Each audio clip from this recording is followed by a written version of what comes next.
இரண்டு கட்டளைகள் உண்டு. இரண்டு நேர்மறையான கட்டளைகள், இரண்டு எதிர்மறையான கட்டளைகள் உண்டு என்று நான் கூறுவேன். பரிசுத்த ஆவியானவர் வாசம் பண்ணும் ஒவ்வொரு விசுவாசிக்கும் இது பொருந்தும். நேர்மறையான கட்டளைகளை குறித்து பார்ப்போம். விசுவாசிகளின் பொறுப்பு. முதலாவது, ஆவியானவரால் கட்டுப்படுத்தப்படுவது.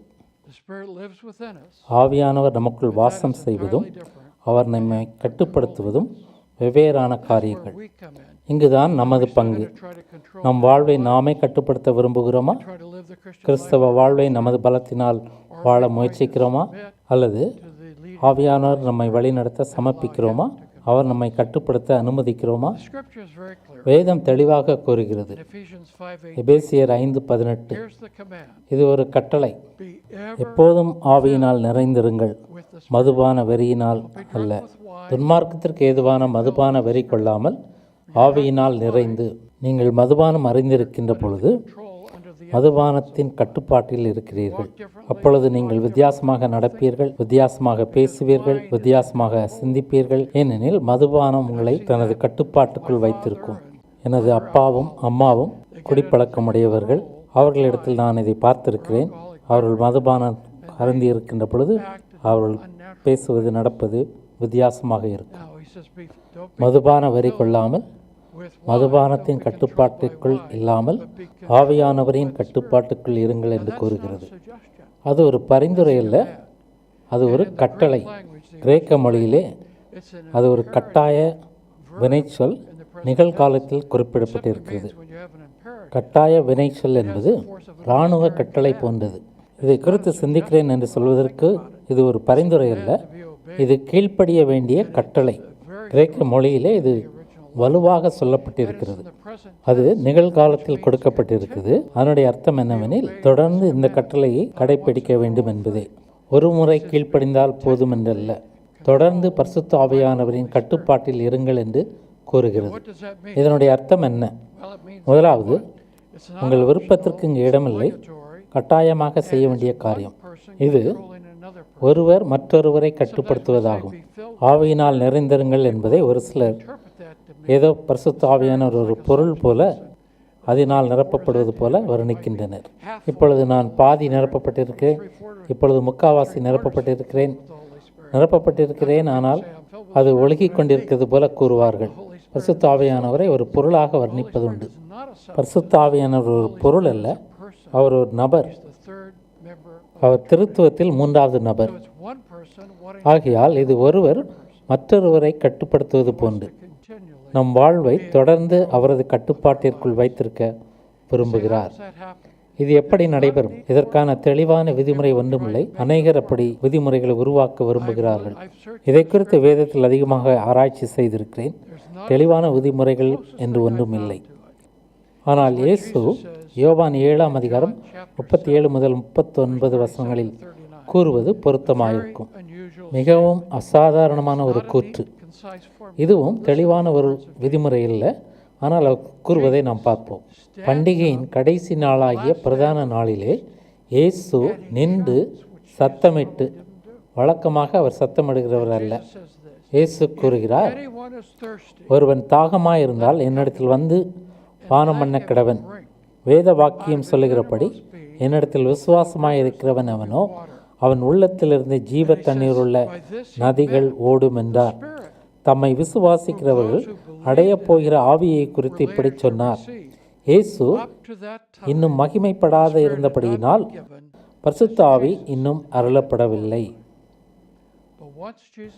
இயேசு மகிமைப்பட்ட பின்பு, அவர் பிதாவினிடத்தில் எடுத்துக்கொள்ளப்பட்ட பின்பு, பரிசுத்த ஆவியானவர் இறங்கி வந்து நம்மோடு வாசம் பண்ண ஆரம்பித்தார். இப்பொழுது விசுவாசிகளை நிரப்பவும் செய்கிறார். இயேசு தீர்க்க தரிசனமாக கூறுகிறார், தாகமாய் இருக்கிறவன் இயேசுவின் இடத்தில் வந்து வேத வாக்கியங்களின்படி அவரை விசுவாசிக்கின்ற பொழுது ஜீவ தண்ணீருள்ள நதிகள் ஓடும். ஆவியை குறித்து இப்படி சொன்னார். அவர்களுக்குள்ளாக ஆவியானவர் இருப்பார், அவர்களுக்குள் வாசம் பண்ணுவார், அவர்களிடத்திலிருந்து வழிந்தோடும், அவர்களை முழுமையாக கட்டுப்பாட்டிற்குள் வைத்திருப்பார். பரிசுத்த ஆவியானவர் நமக்குள் வாசம் செய்யும் பொழுது நம்மை கட்டுப்படுத்த முடியும், கட்டுப்படுத்த முடியாமலும் இருக்கலாம். ஏனெனில் அவர் நம்மை கட்டாயப்படுத்த மாட்டார். அவர் உங்களுக்குள் இருக்கிறார், உங்களை விட்டு செல்ல மாட்டார், உங்களிடத்தில் வாசம் செய்கிறார். நீங்கள் அவருக்கு பதிலளிக்க வேண்டும் என்று விரும்புகிறார். உங்கள் வாழ்வின் கட்டுப்பாட்டை அவரிடத்தில் சமர்ப்பிக்க எதிர்பார்க்கிறார். நான் எப்படியாக பார்க்க விரும்புகிறேன். நமது தேவையை நாம் ஒப்புக்கொள்ள வேண்டும். கர்த்தாவே, என்னால் கிறிஸ்தவ வாழ்வை வாழ இயலாது. நாம் இங்கு பேசிய எல்லா காரியங்களையும் என்னால் செய்ய முடியாது. நான் பலவீனமானவன் என்பதை ஒப்புக்கொள்கிறேன். நான் பலவீனன். எனக்கு நல்ல எண்ணங்கள் உண்டு, ஆனாலும் தவறிவிடுகிறேன். உமது வல்லமை எனக்கு தேவை. ஒப்புக்கொள்ளுங்கள். அதன் பின் அவருடைய ஆளுகைக்கு என்னை சமர்ப்பிக்கிறேன். பரிசுத்த ஆவியானவரே, நான் உம்முடையவன். இன்று நீர் என்னை கட்டுப்படுத்தும். நீர் என்னுடைய சிந்தனைகளையும் வார்த்தைகளையும் செயல்களையும் என் வாழ்வையும் கட்டுப்படுத்த விரும்புகிறேன். நீரே என் வாழ்வின் சிங்காசனத்தில் அமர்ந்திருக்க வேண்டும். நான் தானாக முன்வந்து என் வாழ்க்கையின் கட்டுப்பாட்டை உம்மிடத்தில் அளிக்கிறேன். என் சரீரத்தை முழுமையாக ஆட்கொண்டு கிறிஸ்துவின் வாழ்வு என் சரீரத்திலே பிரதிபலிக்க செய்யும். உங்கள் தேவைகளை ஒப்புக்கொள்ளுங்கள்.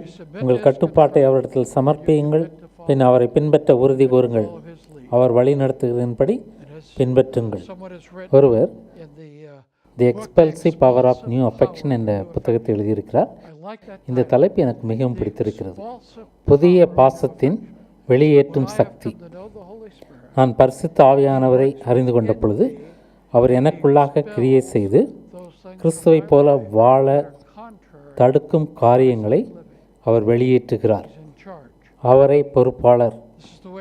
இப்படியாக அந்த மனிதர் கூறுகிறார், நீங்கள் நிரப்பப்படுவதற்கு முன்பு அனைத்து மற்றும் ஒவ்வொரு பாவத்தையும் கையாளும் விஷயம் அல்ல. நீங்கள் இதை செய்ய அவசியமில்லை. இது பாவத்தை விரட்டி அடிக்கும் விஷயமும் அல்ல, ஆனால் அது தெய்வீக வெளியேற்றத்தின் விஷயமாகும். இது குழப்பமாக தோன்றலாம். திரும்பமாக கூறுகிறேன், நீங்கள் நிரப்பப்படுவதற்கு முன்பு அனைத்து பாவங்களையும் கையாளும் விஷயம் அல்ல. ஒரு சிலர் இப்படியாக சிந்திப்பதுண்டு, நான் எல்லா பாவங்களையும் களைந்தெறிய வேண்டும், எல்லா பாவங்களையும் என்னிடத்திலிருந்து அகற்றிவிட்டு அதன் பின்னரே பரிசுத்த ஆவியானவரின் நிறைவுக்காக வேண்டிக் கொள்ள வேண்டும் என்று, பாவத்தை அறிக்கை செய்து ஒவ்வொன்றாக செய்ய வேண்டும் என்று எண்ணிக்கொள்வர். அப்படி அல்ல. ஆனால் இங்கு நாம் காண்பது, நம் வாழ்வை கட்டுப்படுத்த பரிசுத்த ஆவியானவரை நாம் அழைக்கும் பொழுது அவர் உள்ளாக கிரியை செய்து என் வாழ்வில் உள்ள பாவங்களை வெளியேற்றுகிறார். நாம் அவருடைய கட்டுப்பாட்டில் இருக்கும்போது அதை செய்கிறார். நானாக இந்த பாவத்தை கைவிட வேண்டும், அந்த பாவத்தை அகற்ற வேண்டும், இதை செய்ய வேண்டும், அதை செய்ய வேண்டும் என்றல்ல. அவர் எனக்குள்ளாக வழிந்தோடும் பொழுது பாவங்களை வெளியேற்றுகிறார். இது ஒரு அழகான காரியம் என்று நான் எண்ணுகிறேன். விசுவாசிகளாகிய நீங்கள் ரட்சிக்கப்பட்ட பொழுது நீங்கள் இருக்கிற வண்ணமாகவே கிறிஸ்துவின் இடத்தில் வந்தீர்கள். உங்களுடைய எல்லா பாவங்களோடும் எல்லா சுமைகளோடும் கிறிஸ்துவின் இடத்தில் வந்தீர்கள். அதே போலவே பரிசுத்த ஆவியானவரிடத்திலும் நாம் வர வேண்டும். நான் சோர்வுள்ளவனாக, பலவீனனாக, தேவையுள்ளவனாக உம்மிடத்தில் வருகிறேன். நான் உம்மிடத்தில் என்னை சமர்ப்பிக்கிறேன். நீர் உள்ளிருந்து வெளியாக என் வாழ்வை மாற்றும். மீண்டுமாக இது ஒரு செயல்முறை. எவ்வளவுக்கு அதிகமாக நான் பரிசுத்த ஆவியானவர் என்னை கட்டுப்படுத்த அனுமதிக்கிறேனோ, மனப்பூர்வமாக என் வாழ்வின் கட்டுப்பாட்டை அவரிடத்தில் கொடுக்கும் பொழுது எவ்வளவு அதிகமாய் நான் இதை செய்கிறேனோ அவ்வளவாய் நான் கிறிஸ்துவை போல மாறுவேன். எவ்வளவாய் என் வாழ்வை பரிசுத்த ஆவியானவரின் கட்டுப்பாட்டிற்குள் கொண்டு வருகிறேனோ அவ்வளவாய் என் வாழ்வு கிறிஸ்துவை போல மாற்றப்படுகிறது. அது முதலாவது காரியம், பரிசுத்த ஆவியானவரின் கட்டுப்பாட்டில் இருப்பது. இந்த கட்டளையை கருத்தில் கொள்ளுங்கள். உங்களை நீங்களே கேட்டுக்கொள்ளுங்கள். பரிசுத்த ஆவியானவரின் கட்டுப்பாடு தேவை என்பதை உணர்ந்திருக்கிறீர்களா? பரிசுத்த ஆவியானவரிடத்தில் உங்கள் வாழ்வை முழுமையாக அர்ப்பணித்திருக்கிறீர்களா? நான் உம்முடையவன், என் வாழ்வின் கட்டுப்பாட்டை எடுத்துக்கொள்ளும், என் சரீரம் உமக்கே சொந்தம், நீர் என்னில் வாசம் பண்ணும், முழுமையாக பொறுப்பெடுத்துக் கொள்ளும். நாள் முழுதும் அவருடைய வழிநடத்தல்களை பின்பற்ற ஒப்புக்கொடுங்கள். அதுவே முதலானது, முக்கியமானதும். எபேசியர் 5:18 கூறிய கட்டளையை குறிப்பாக எடுத்துக்கொள்ளுங்கள். இந்த கட்டளை மிகவும் அருமையான சூழலில் கொடுக்கப்பட்டிருக்கிறது. நீங்கள் 5ஆம் அதிகாரத்தையும் 6ஆம் அதிகாரத்தையும் சேர்த்து வாசிக்கின்ற பொழுது இதனுடைய சூழலை புரிந்து கொள்வீர்கள். இந்த கட்டளை கொடுத்த பின்பு அவர் உறவுகளை குறித்து பேசுகிறார். கிறிஸ்து சபையை நேசித்தது போல கணவர்கள் மனைவிகளை நேசிக்க வேண்டும் என்று கூறுகிறார். கிறிஸ்து சபையில் அன்பு கூர்ந்தது போல சுய பலத்தினாலே ஒரு மனிதன் எப்படி இதை செய்ய முடியும்? முடியாது. மனைவிகளே, உங்கள் புருஷருக்கு கீழ்ப்படிந்தீர்கள். இதை எப்படி செய்வீர்கள்? பரிசுத்த ஆவியானவரால் மட்டுமே முடியும். பிள்ளைகளை பெற்றோருக்கு கீழ்ப்படியுங்கள். வேலையாள் அதிகாரிகளுக்கு கீழ்ப்படிந்திருங்கள். இவை அனைத்தையும் பயபக்தியோடு தொடர்ந்து செய்வது நம்மில் அநேகருக்கு இயல்பானதல்ல. இது நம்மால் முடியாது. ஆனால் பரிசுத்த ஆவியானவரின் கட்டுப்பாட்டில் நாம் இருக்கின்ற பொழுது இது சாத்தியம். இது நமது எல்லா உறவுகளையும் பாதிக்கும். ஆவியில் நிறைந்திருங்கள். உங்களையே நீங்கள் கேளுங்கள், ஆவியினால் நான் நிறைந்திருக்கிறேனா? பலரிடத்தில் நான் இதை கேட்பதுண்டு. அதற்கு ஆம் அல்லது இல்லை என்று கூறுவதற்கு தயங்குவார்கள். உங்களை நீங்களே கேட்டுக்கொள்ளுங்கள். நான் பரிசுத்த ஆவியானவரால் நிரப்பப்படவில்லை எனில் ஏன் கூடாது? அதுவே நமது முதல் கடமை. கடவுளின் ராஜ்யத்தில் முதலீடு செய்ய டிவி செமினரி ஒரு சிறந்த வழி. தயவு செய்து இந்த பயனுள்ள கல்வி மற்றும் அவுட்ரீச் ஊழியத்தை நன்கொடை கொடுத்து ஆதரிக்க முன் வாருங்கள். நீங்கள் கருணையுடன் வழங்கும் நன்கொடையினால் நாங்கள் செயல்படுகிறோம். தயவு செய்து டிவிஎஸ் திட்டங்கள் தொடரவும் வளரவும் நன்கொடை அளித்து தாங்குங்கள். மேலும் தகவலுக்கு tvsseminary.com இணையதளத்தை பார்வையிடவும். இந்த கட்டளையை நான் கடைபிடிக்கிறேன் என்று உங்களுக்கு உறுதியான பொழுது அடுத்த கட்டளை கலாத்தியர் 5:16. கிறிஸ்தவ வாழ்வில் மாற்றப்பட்ட இருதயத்தை வலுப்படுத்த மிகவும் முக்கியமான வசனம். கலாத்தியர் 5:16.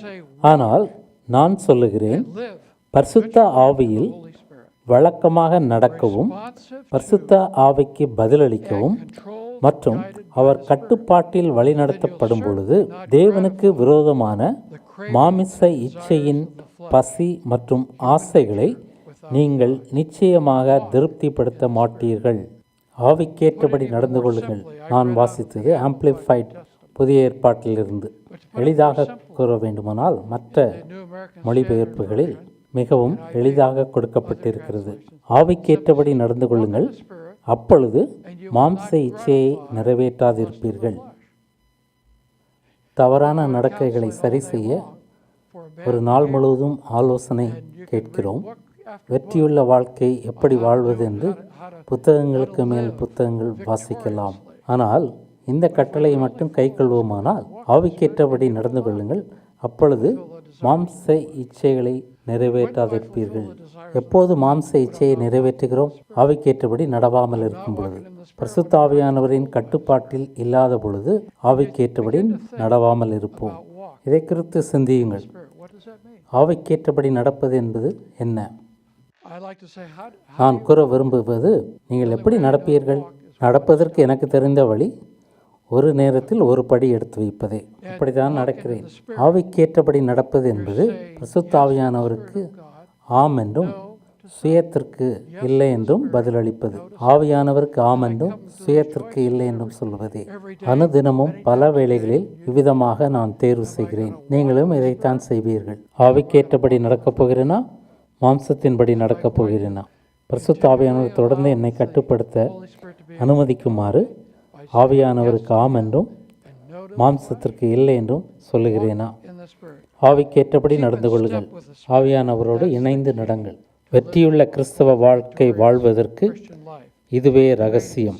ஆவியானவரின் தூண்டுதல்களை உணர்ந்து பதிலளிப்பது, அவரோடு நெருக்கமான தொடர்பில் இருப்பது. இவைகளுக்கு எதிர்மறையாக செயல்படக்கூடிய காரியங்களை குறித்து நாம் பின்பு பார்ப்போம்.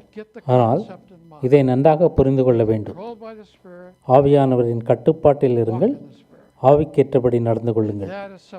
இதை குறித்து நாம் தொடர்ந்து அவ்வப்போது கவனித்து ஆவியானவருக்கு ஆம் சொல்வதும் சுயத்திற்கு இல்லை என்று சொல்வதும் நடக்கிறதா என்று கவனித்துக் கொள்ள வேண்டும்.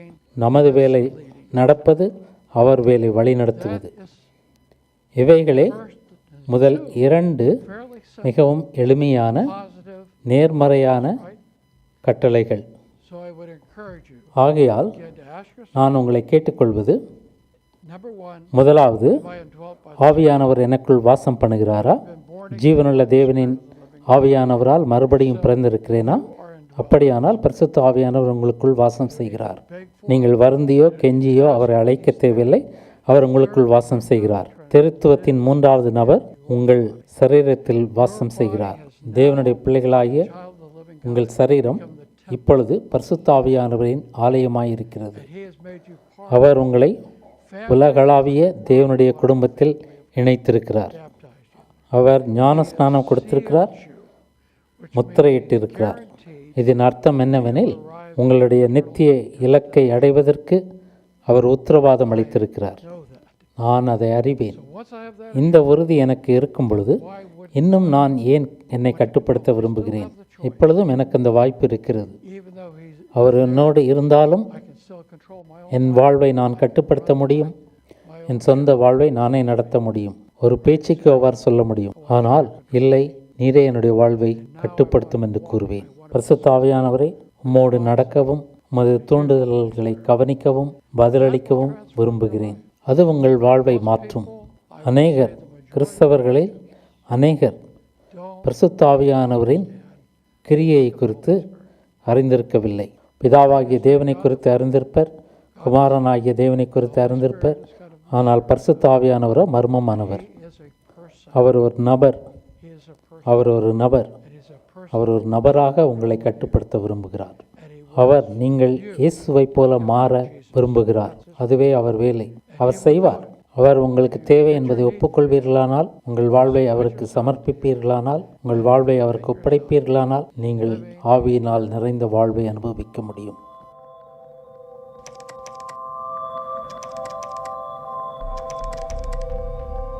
Ищите нас в поисковых системах по запросу ТВ-семинарий.